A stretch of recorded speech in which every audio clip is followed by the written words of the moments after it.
Praise the lord. హల్లెలూయా. ప్రార్థన చేసుకుని వాక్యాన్ని చెప్పుకుందాం. పరిశుద్ధ యేసయ్య జీవాధిపతి, మీకు వందనాలు. మీ ఉచితమైన కృపను బట్టి ప్రార్థన చేస్తున్నాం. వాక్యం చెప్పడానికి మీ కృప తోడుగా ఉంచండి. జ్ఞానాన్ని దయచండి. మీ జ్ఞానంతో నింపండి, మీ ఆత్మతో నింపండి. మీ కృపను, మీ కాపుదలను తోడుగా ఉంచి అవి మంచిగా వివరించే జ్ఞానాన్ని దయచేయమని యేసు నామములో అడిగి వేడుకొంచున్నాము తండ్రి. ఆమేన్. వాక్యం చెప్పుకుందాం. యెహెజ్కేలు గ్రంథము 47వ అధ్యాయము 1 నుండి 5 వచనాల వరకు. ప్రవక్త అయిన యెహెజ్కేలు ఏమి చెప్తున్నాడంటే, మందిరం యొక్క గడప క్రింద నుండి నీళ్లు ప్రవహించుచున్నవని ఆయన చెప్పుచూ ఉన్నాడు. మందిరములో నుండి ప్రవహించుచున్న నీరు వాక్యమనే నీరు. యోవేలు గ్రంథము 3వ అధ్యాయము 18వ వచనము. యూదా నదులన్నిటిలో నీళ్లు పారును, నీటి ఊట యెహోవా మందిరములో నుండి ఉబికి పారి షిత్తీము లోయను తడుపును.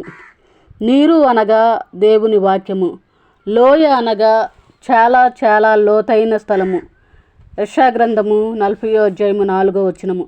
ప్రతి లోయను ఎత్తు చేయవలెను అని వాక్యం చెప్తుంది. ప్రతి లోయ ఎలా ఎత్తు చేయబడాలి అనగా దేవుని వాక్యము ద్వారా మాత్రమే. లోయ అనగా ఆత్మీయ స్థితిలో దిగజారిపోయిన పరిస్థితి. లూకాసు వార్త 10వ అధ్యాయము 30వ వచనము. యెరూషలేము నుండి యెరికో పట్టణమునకు దిగి వెళుతున్న వ్యక్తి దొంగల చేతికి చిక్కి ఎంతో భయంకరంగా కొట్టబడ్డాడు. ఆత్మీయ స్థితిలో దిగజారిపోయిన వారు మరలా దేవుని యొద్దకు రావాలంటే వారికి చాలా చాలా కన్నీటి ప్రార్థన అవసరము. మీ దేహము దేవునికి ఆలయం అని చెప్పి దేవుడు చెప్పుతూ ఉన్నాడు. కొరింథీ పత్రిక 3వ అధ్యాయము 16వ వచనము. మీరు దేవుని ఆలయమై ఉన్నారనియు దేవుని ఆత్మ మీలో నివసించుచున్నదనియు మీరెరుగరా అని దేవుని వాక్యం చెప్తుంది. ప్రతివారు కూడా హృదయములో ఉన్న దేవుని ఆత్మను కాపాడుకోవాలి. అప్పుడు దేవుని యొక్క జీవం ప్రతి వారి హృదయములో నిలిచి ఉంటుంది. సామెతల గ్రంథము 4వ అధ్యాయం 23వ వచనం. నీ హృదయములో నుండి జీవదారులు బయలుదేరును, కాబట్టి అన్నిటికంటే ముఖ్యముగా నీ హృదయమును భద్రముగా కాపాడుకొనుము అని వాక్యం చెప్తుంది. యెహెజ్కేలు తన హృదయమును వాక్యముతో భద్రము చేసుకున్నాడు కాబట్టి లోతైన ప్రవాహములోనికి నడిపించబడ్డాడు. యెహెజ్కేలు చెప్తున్న మాట. యెహెజ్కేలు గ్రంథం 47వ అధ్యాయము 3వ వచనం. ఆ మనుషుడు కొలనూలు చేత పట్టుకుని తూర్పు మార్గమున బయలు వెళ్ళి 1000 మూరలు కొలచి ఆ నీళ్ల గుండా నన్ను నడిపించగా నీళ్లు చీలమండల లోతుండెను. యెహెజ్కేలు మొదట చీలమండల అనుభవంలోనికి నడిపించబడ్డాడు. ఎవరైనా దేవునితో సహవాసం కావాలంటే, ఎవరికైనా సరే దేవునితో సహవాసం కావాలంటే మొదట శీలమండల అనుభవంలోనికి రావాలి. శీలమండల బలము పొందుకోవాలి. పడిపోకుండా వారు నిలబడగలగాలి దేవునిలో. కొరింథీ మొదటి పత్రిక 10వ అధ్యాయం 12వ వచనం. తాను నిలుచున్నానని తలంచుకొని వాడు పడిపోకుండానట్లు జాగ్రత్తగా చూసుకొనవలెను. యెహెజ్కేలును కూడా మొదట శీలమండల అనుభవాన్ని దేవుడు నేర్పించాడు. దేవునిలో గట్టిగా యెహెజ్కేలు నిలబడ్డాడు. ఎవరికైనా శీలమండలము వెనకకుండా ఉండాలంటే దేవుని సహాయము వారికి కావాలి. కీర్తనల గ్రంథము 18వ అధ్యాయం 36వ వచనం. నీవు నా పాదములకు చోటు విశాలపరచితివి, నా శీలమండలు బెణకలేదు అని దావీదు చెప్పుచున్నాడు. అపొస్తలుల కార్యము 3వ అధ్యాయము 6 నుండి 8 వచనాల వరకు. శృంగారమును దేవాలయం వద్ద ఉన్న కుంటివాడు కూడా ఏం చేశాడంటే, పేతురు వాని కుడి చేతిని పట్టుకొని లేవనెత్తగానే వాని పాదములు శీలమండలము బలము పొందుకున్నాయి. వెంటనే వాడు దిగ్గున లేచి నిలిచి నడిచెను. మొదట వాడు నిలబడ్డాడు, కారణం వాని శీలమండలము బలము పొందుకున్నాయి కాబట్టి వాడు నిలబడ్డాడు. నడిచాడు. తర్వాత గంతులు వేశాడు. అప్పుడు వారితో కూడా దేవుని మందిరానికి ఎక్కి వెళ్ళాడు. దేవుని మందిరములో ఉండాలని అందరూ ఆశపడతారు. కానీ అందరూ కూడా దేవునితో సహవాసము చేయలేరు. కీర్తనల గ్రంథం 84వ అధ్యాయము 4వ వచనము. నీ మందిరమునందు నివసించు వారు ధన్యులు, వారు నిత్యము నిన్ను స్తుతించుదురు. ప్రతివారు కూడా దేవునితో నడవాలంటే వారికి దేవుని శక్తి కావాలి. ఆ శక్తి పొందుకున్న వారు మాత్రమే దేవునితో నడవగలరు. మేడగదిలో ఉండి పరిశుద్ధాత్మ కొరకు ఎదురు చూసిన వారందరూ కూడా ఆ యొక్క ఆత్మశక్తిని పొందుకున్నారు. వారు ఆ బలమైన ఆత్మశక్తితో నింపబడిన వారై మరి ఒక అనుభవంలోనికి వారు నడిపించబడ్డారు. దేవుని ఆత్మలో పరిపూర్ణముగా విజయాన్ని పొందుకున్నారు. అలాగే యెహెజ్కేలు కూడా దేవుడు మరో అనుభవంలోనికి నడిపించాడు. అలాగే యెహెజ్కేలు చెప్పుచున్న మరో మాట, నీరు మరో 1000 మూరలు కొలిసి ఆ నీటి గుండా నన్ను నడిపించగా నీళ్లు మోకాళ్ళ లోతుండెను.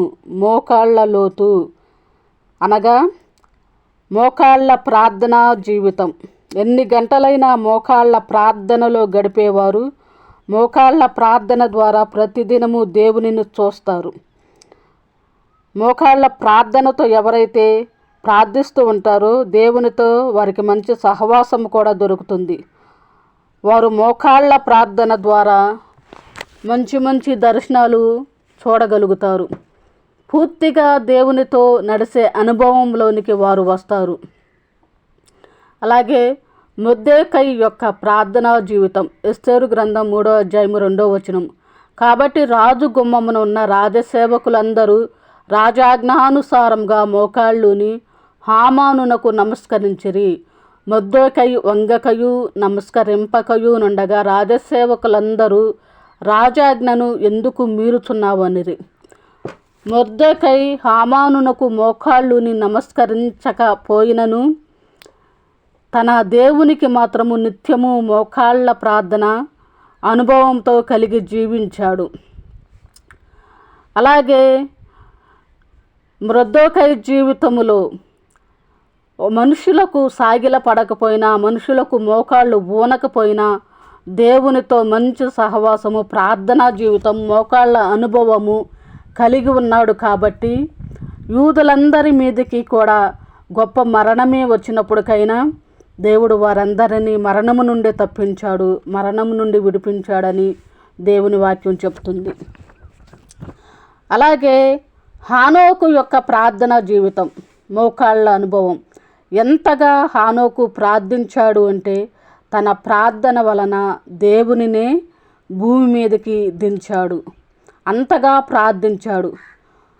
హానోకు దేవునితో నడిచాడు, దేవునికి ఇష్టడుగా బ్రతికాడు.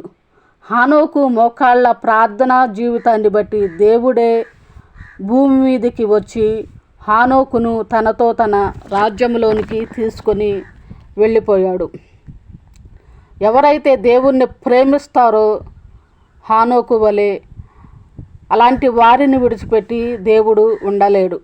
హానోకు తనతో కూడా ఉండాలని దేవుడు ఆశించాడు. కాబట్టి హానోకు యొక్క ప్రార్థనా జీవితాన్ని బట్టి దేవుడు వచ్చి హానోకుని తీసుకుని వెళ్ళిపోయాడు. యెహెజ్కేలును కూడా దేవుడు మోకాళ్ళ అనుభవంలోనికి నడిపించాడు. అలాగే యెహెజ్కేలు చెప్పుచున్న మరో మాట, నీరు మరో 1000 మూరలు కొలచి ఆ నీటి గుండా నన్ను నడిపించగా నీళ్లు మలలోతుండెను. మలలోతు అనగా బాప్తిస్మము అనుభవము. ప్రతివారు బాప్తిస్మము తీసుకోవాలి, లోకానికి క్రీస్తును చూపించాలి. ప్రతివారు కూడా క్రీస్తు వలె మార్చబడాలి. అనగా ప్రతివారికి తగ్గింపు జీవితం కావాలి. తగ్గింపు జీవితం కలిగి ప్రతి ఒక్కరూ జీవించాలి. ఫిలిప్పీ పత్రిక 2వ అధ్యాయము 5వ వచనం. క్రీస్తు యేసునకు కలిగిన ఈ మనసును మీరును కలిగి యుండుడి అని వాక్యం చెప్తుంది. ప్రతివారు ఆయన పోలికలోనికి అనగా ప్రతివారు కూడా ఆయన సారూప్యంలోనికి మార్చబడాలి. గలతీ పత్రిక 2వ అధ్యాయము 20వ వచనం. నేను క్రీస్తుతో కూడా సిలువ వేయబడి ఉన్నాను, ఇక జీవించువాడను నేను కాను, క్రీస్తే నా యందు జీవించుచున్నాడు అని దేవుని వాక్యం చెప్తుంది. బాప్తిస్మము తీసుకున్న తర్వాత మనుషులకు ఎన్నో శ్రమలు శోధనలు వస్తూ ఉంటాయి. ఎందుకంటే బాప్తిస్మము తీసుకున్న ప్రతి వారిని కూడా తప్పకుండా అపవాది శోధిస్తాడు. ఎందుకంటే బాప్తిస్మము తీసుకున్న వారిని మరలా లోకములోనికి లాగివేయాలని అపవాది ప్రయత్నిస్తాడు. కాబట్టి ఎన్నో శోధనలు కలిగిస్తూ ఉంటాడు. కానీ యేసుక్రీస్తును కూడా శోధించాలని అపవాది వచ్చాడు. కానీ యేసుక్రీస్తు అపవాది క్రియలను ధైర్యంగా ఎదిరించాడు. దేవుని సన్నిధిలో దేవుని కొరకే నిలబడ్డాడు. అలాగే మనము కూడా బాప్తిస్మము తీసుకున్న తర్వాత అపవాది ఎన్నో రకాలుగా శోధించాలని చూస్తాడు. కానీ అపవాది శోధనలను మనం ఎదిరించగలగాలి. అపవాది శోధిస్తాడు, శ్రమలు శోధనలు కలుగుతాయని బాప్తిస్మము తీసుకోవడం ఎవరో కూడా మానివేయకూడదని దేవుని వాక్యం చెప్తుంది. మనం కూడా ప్రతి ఒక్కరము దేవునికి లోబడి ఉండాలి. అప్పుడు అపవాదిని ఎదిరించే శక్తిని దేవుడు మనకిస్తాడు. యాకోబు పత్రిక 4:7 అపవాదిని ఎదురించండి, అప్పుడు వాడు మీ యొద్ద నుండి పారిపోవును అని వాక్యం చెప్తుంది. అలాగే యెహెజ్కేలును కూడా దేవుడు ఈ అనుభవం నుండి నడిపించాడు, లేక ఈ అనుభవంలోనికి నడిపించాడు. అలాగే యెహెజ్కేలు చెప్పుతున్న మరో మాట, నీరు మరో 1000 మూరలు కొలువగా నీళ్లు మిక్కిలి లోతై నేను దాటలేనంత నది కనబడెను. దాట వీలు లేకుండా ఈదవలసినంత నీరు గల నది ఆయను. మిక్కిలి లోతైన నది అనగా వాక్యమనే లోతైన అనుభవంలోనికి నడిపించబడాలి. ప్రతి ఒక్కరూ కూడా వాక్యమనే లోతునకు నడిపించబడాలంటే ప్రతి ఒక్కరూ కూడా, మానవులైన ప్రతి ఒక్కరూ కూడా దేవునికే మొర్ర పెట్టాలి. ఇర్మియా గ్రంథము 33:3 నాకు మొర్రపెట్టుము, నేను నీకు ఉత్తరమిచ్చెదను, నీవు గ్రహింపలేని గొప్ప సంగతులను గూఢమైన సంగతులను నీకు తెలియజేతును. గొప్ప సంగతులు తెలియాలన్నా, గూఢమైన సంగతులు తెలియాలన్నా మనుషులుగా మనం ఏం చేయాలంటే వాక్యమనే లోతుల్లోనికి వెళ్ళిపోవాలి. వాక్యమనే లోతుల్లోనికి వెళ్ళిపోవాలి. అలాగే వాక్యమనే లోతుల్లోనికి మనం వెళ్ళిపోవాలంటే కేవలము ప్రార్థన ద్వారానే మనం వెళ్ళగలం. ప్రార్థన ద్వారా మనం వాక్యమనే లోతుల్లోనికి వెళ్ళిపోవాలి. లోతైన ప్రార్థనా జీవితం, లోతైన వాక్య ధ్యానం ప్రతి ఒక్కరికి కావాలి. అలా లోతైన ప్రార్థన జీవితం, లోతైన వాక్య ధ్యానం కనుక మనకుంటే ఎన్నో ఆత్మీయ సత్యాలు మనకు తెలుస్తాయి. కాబట్టి వాక్యమనే లోతుల్లోనికి మనమందరము కూడా వెళ్ళిపోవాలి. లూకాసు వార్త 5:4 దేవుని మాటను బట్టి పేతురు కూడా తన నావను లోతునకు నడిపించగా విస్తారమైన చేపలు పడినవి. ఆ కార్యాన్ని చూసిన పేతురు సమస్తమును విడిచిపెట్టి ఆయననే వెంబడించాడు. లోతైన వాక్యాలు దేవుని యొద్ద ఆయన ఎన్నో నేర్చుకున్నాడు. అలాగే ఆయన నేర్చుకోవడం మాత్రమే కాకుండా వేల మందిని దేవుని యొద్దకు నడిపించాడు.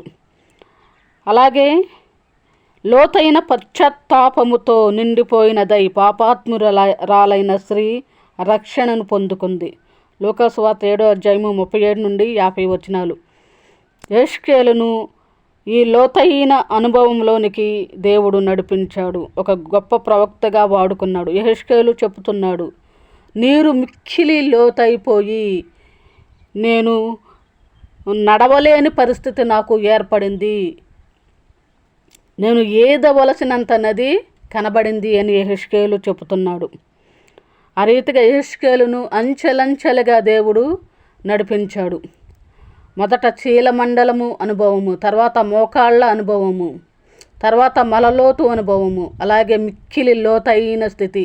ఇలాంటి అనుభవంలోనికి యెహెజ్కేలును దేవుడు నడిపించాడు.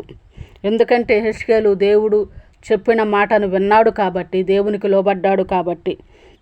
అలాగే మనము కూడా ప్రతి ఒక్కరము దేవుడు చెప్పిన మాటను మనము విని ఉంటే మనల్ని కూడా ఇంకా లోతైన అనుభవంలోనికి దేవుడు నడిపించడానికి సిద్ధముగా ఉన్నాడు. కాబట్టి యెహెజ్కేలు దేవుని మాట విని దేవునికి లోబడినట్లుగా లోతైన ప్రవాహములోనికి యెహెజ్కేలు వెళ్ళిన ప్రకారముగా మనము కూడా దేవుని యొక్క ఆత్మీయ స్థితిని మనం పొందుకున్న వారముగా ఉండాలి. వాక్యానుసారముగా మనం నడుస్తూ ఆయనను బట్టి ప్రతి ఒక్క విషయంలోనూ కూడా లోతైన వాక్యాన్ని నేర్చుకుని లోతైన ప్రార్థనా జీవితాన్ని అభ్యాసము చేసుకుని మనము దేవుని కొరకే జీవించే వారముగా ఉండాలి. ఈ రీతిగా మనం బ్రతికితే మన కార్యాలన్నీ దేవుడు జరిగిస్తాడు. ఆత్మానుస్థితిలోను వాక్యానుసారముగాను ఎంతో ఎంతో లోతైన స్థితిలోనికి మనల్ని నడిపిస్తాడు. ఆత్మానుసారంగా అనేకమైన వాక్యాలను నేర్పిస్తాడు. మనతో ఆయన తోడుగా ఉంటాడు. మనం ఎప్పుడైతే దేవునికి మొర్ర పెడతామో మంచిగా వాక్య జ్ఞానము కావాలని, మంచిగా ప్రార్థన చేయగలగాలని మనము మొరపెట్టినప్పుడు దేవుడు మన మొరను ఆలకిస్తాడు. యెహెజ్కేలును లోతైన ప్రవాహములోనికి నడిపించినట్లుగా అలాగే మనల్ని కూడా ఆత్మానుసారంగా లోతైన వాక్యములోనికి నడిపిస్తాడు. దేవుని కొరకు మనల్ని బహుబలముగా వాడుకోవడానికి ఆయన సిద్ధంగా ఉన్నాడు. కాబట్టి ప్రతి ఒక్కరము కూడా దేవుని సన్నిధిలో జీవిస్తూ లోతైన అనేకమైన విషయాలను గ్రహించే వరంగా లోతైన వాక్యాన్ని నేర్చుకుని ఆయన కొరకే ధైర్యంగా నిలబడదాం. ఆమేన్.